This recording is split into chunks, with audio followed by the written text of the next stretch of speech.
So here we are in New York, and we're here with Chris at her fantastic townhouse, or it could be a museum with lots of nice art around here. Thank you. Chris, please tell me the background of your foundation. I started the foundation last year.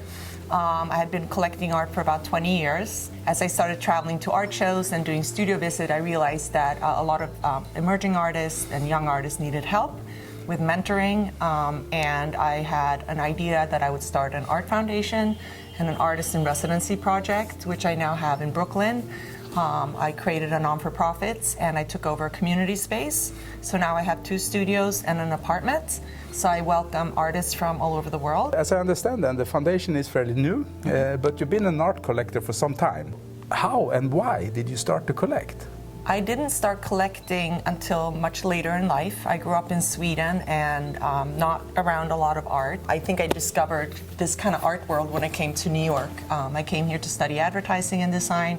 I always loved the energy of New York. I loved all the murals on the walls and kind of the street graphics that were around in the late 80s. As soon as I started going to art fairs, the first one I believe was in Miami for Art Basel, I realized that there was a whole world of art, and I just got so passionate about it and started collecting.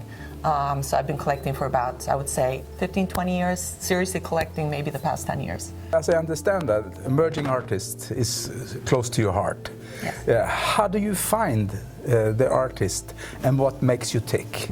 Well, I find the artists, many of the artists actually on social media, Instagram. I have found some artists, especially that are not from the States, that I haven't heard about, and I usually contact them. I suggest sometimes if they want to apply for the residency program, as many of them actually do. I think because my background is kind of design and advertising, and you're always looking for the next thing, I get very excited about finding new artists. I get very excited about finding art that's different, that maybe reflects what's going on right now.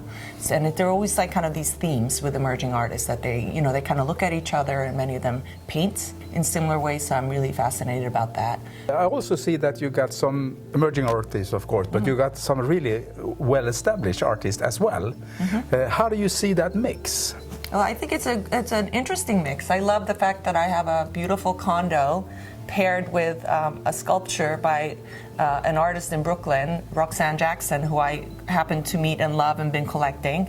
And it's great for Roxanne to see her work with the condo, and I think it's nice to have kind of the master, kind of looking over this beautiful kind of eclectic, strange this sculpture that I just love.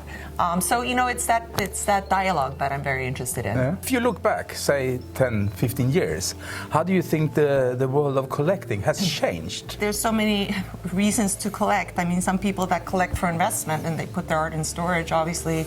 Lately, there's been an adjustment in the art market. Prices are not as strong as they used to be. So, it all depends on how you collect and why you collect. If you collect because you love art and you love your art, it doesn't really matter. But I do believe that, there's much more access to art now. I think during COVID, people were very comfortable looking at art on a screen, buying art. So I think maybe collecting has become much broader. You don't necessarily always have to go to the gallery. You can see pictures, or you can go visit the artist in an artist studio, or you already know the artist or have a very good relationship with a gallerist or so forth, so you kind of know what you're buying. I'm a new collector. This is something that I started later in life, and I do it for my personal reasons, so I can't really speak of anyone else. But that's my observation, is that the art market, there has been an adjustment. I think that maybe if you are looking at certain artists that have been very pricey, now it's probably a good time to buy them. If you look into the crystal ball, into the future, about your own collection, of course, but also your foundation, what do you see in the crystal ball? I would like to see more interesting art exhibitions in museums where there are, artists. I think now at Moderna Museet, there are 2 artists that have actually co-curated the art shows with their works and picking out works from the permanent collection, creating new dialogue. I would love to see more art coming out of storage. I would love to see more funding for these installations, so the artists know that their works are getting appreciated, and it hurts me to know that there's so much art in storage. So that's also why I've created my foundation, so later in life that the art that my family has accumulated, my in-laws are big art collectors, that I have a space to show the art. and also to embrace emerging artists at the same time. So creating all these curating art shows that have that dialogue. And I really hope that artists now can get a little more ownership of their art. If you were to give an advice to a person that likes to become a collector, what advice would you give? Collecting, I think, is very personal, and people collect for different reasons. Some people collect because they will have a very specific idea about what their collection should look like. I mean, personally, I collect what I like. I collect, if I see something, it sparks something in me, or it's exciting, I usually want to, collect that painting. So it's very personal, but I would do my due diligence. I think, if you're spending money, like you spend money on anything, you have to do your research. Unless it's something that you just have to have and can't live without. But like for me if I don't like buying anything top of the market. It's not fun. It's too easy.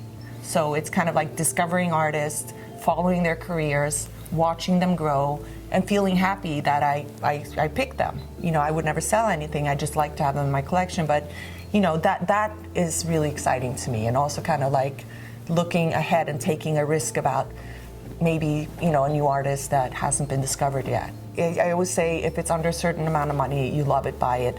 If it's more just, if it's also you're buying for an investment, that's a whole different story. Do your due diligence. As in general, I say, love what you buy, because no matter how that artist does, you're always going to be happy with your artwork.